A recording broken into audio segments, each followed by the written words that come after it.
Hi ಎಲ್ರಿಗೂ ನಮಸ್ಕಾರ, welcome to my YouTube channel. ಇವತ್ತು ನಾವೇನು ಮಾಡ್ತಾಯಿದ್ದೀವಿ ಅಂತ ನೋಡ್ತಿದ್ದೀರಾ. ಮಹದೇಶ್ವರನ ಬೆಟ್ಟಕ್ಕೆ ಪಾದಯಾತ್ರೆ ಹೋಗೋ ಜನಗಳಿಗೆ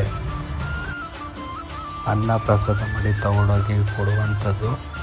ಬೆಳಗ್ಗೆ ಎದ್ದು ಪೂಜೆ ಮಾಡಿ ಒಲೆಗೆ ಬೆಂಕಿ ಇಟ್ಟು ಪಾತ್ರೆಗೆ ನೀರು ತುಂಬಿಸ್ಕೊಂಡು ನಾವು ಹೊರಟಿದ್ದೆ. ಏಳುಗಳಿಂದ ಮುಂದೆ ಹೋದರೆ ಇಟ್ಟೂರಂತ ಒಂದು ಊರು ಸಿಗುತ್ತೆ. ಆ ಊರ ಹತ್ರ ಹೋಗ್ಬಿಟ್ಟು ನೈಟೆಲ್ಲ ಅನ್ನ ಬಡಿಸಿ ಎಷ್ಟು ಭಕ್ತಾದಿಗಳು ಬರ್ತಾರೆ ಅಷ್ಟು ಭಕ್ತಾದಿಗಳಿಗೆ ಅನ್ನ ಸಂತರ್ಪಣೆ ಮಾಡಿದ್ದು. ಅಪ್ಪ ಮಾದಪ್ಪನಿಗೆ ಶರಣೆನ್ನೋಣ, ಮುದ್ದು ಮಾದಪ್ಪನಿಗೆ ಶರಣೆನ್ನೋಣ. ಅನ್ನ ಪ್ರಸಾದ ಬಡಿಸಾದ್ಮೇಲೆ ರಾತ್ರಿ ಒಂದು 12 ಗಂಟೆ ಆಗಿತ್ತು. 12 ಗಂಟೆ ರಾತ್ರಿಲೂ ಕೂಡ ಪರ್ಸೆ ಜನ ಬೆಟ್ಟಕ್ಕೆ ನಡೀತಾನೆ ಇದ್ದರು. ಅದಾದ ನೆಕ್ಸ್ಟು ದಿನ ನಾನು ಕೂಡ ಮಹದೇಶ್ವರನ ಬೆಟ್ಟಕ್ಕೆ ಪಾದಯಾತ್ರೆ ಮಾಡಿದೆ. ಫಸ್ಟು ಹೋಗಿದ್ದೆ ಕಾವೇರಿ ಹೊಳೆ. ನಾನು ಕೂಡ ಎಲ್ಲರಂತೆ ಹೊಳೆ ದಾಟಿ ಆಚೆಗೆ ಬಂದೆ.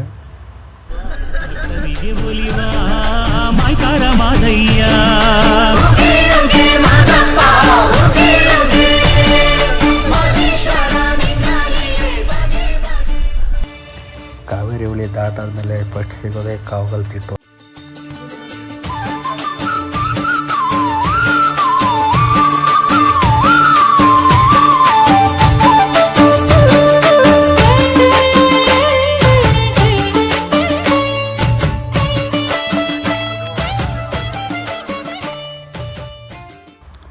ನನಗೂ ಕೂಡ ನಡೆದು ಸುಸ್ತಾಗಿತ್ತು.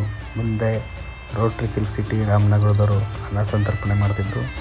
ಅಲ್ಲೋಗಿ ಸ್ವಲ್ಪ ಹಂಗೆ ಪ್ರಸಾದ ತಿಂದು ಅಲ್ಲೇ ರೆಸ್ಟ್ ಮಾಡಿದ್ವಿ.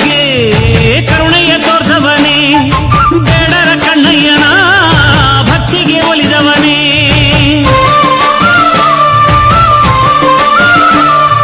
ಶರಣೆ ಸಂಕಮ್ಮನ ವೇದನೆ. ಮತ್ತೆ ಅಲ್ಲಿಂದ ನಡೆಯೋಕ್ಕೆ ಮತ್ತೆ ಸ್ಟಾರ್ಟ್ ಮಾಡಿದ್ವಿ. ಎಷ್ಟು ಜನ ನಡೀತಾ ಇದ್ರು ಅಂದರೆ ಎಣಿಸೋಕ್ಕಾಗಲ್ಲ. ವರ್ಷಕ್ಕೊಂದು ಸಲ ಶಿವರಾತ್ರಿ ಬಂದರೆ ಎಲ್ಲರಿಗೂ ಹಬ್ಬ.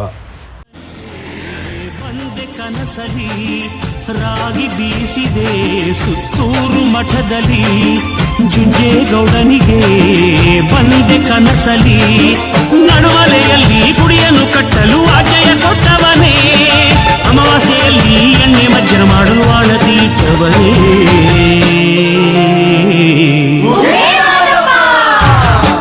77 ಮಲೆಯೊಳಗೆ ತಪ್ಪದೇ ನಾಟ್ಯವಾಡೋ ಅಪ್ಪ ಮಾದಪ್ಪನಿಗೆ ಶರಣೆನ್ನೋಣ, ಮುದ್ದು ಮಾದಪ್ಪನಿಗೆ ಶರಣೆನ್ನೋಣ.